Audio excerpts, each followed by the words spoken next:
А когда студент, будущий студент Акмолинского университета может увидеть свое имя в том самом заветном списке? В Когда? списке он В себя каких видит как, числах? во-первых, это такую возможность можно уже посмотреть буквально сразу, как будут обработаны документы в личном кабинете. Там с левой стороны будут меню, там есть списки поступающих, рейтинги.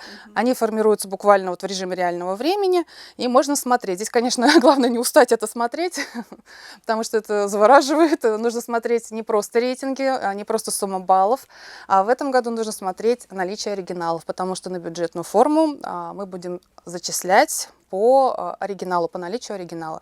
Обратите на это внимание. Есть отдельный срок предоставления оригинала у вас в личном кабинете. Это все тоже прописано. Обращайте на эти даты внимание, потому что там каждая минута дорога.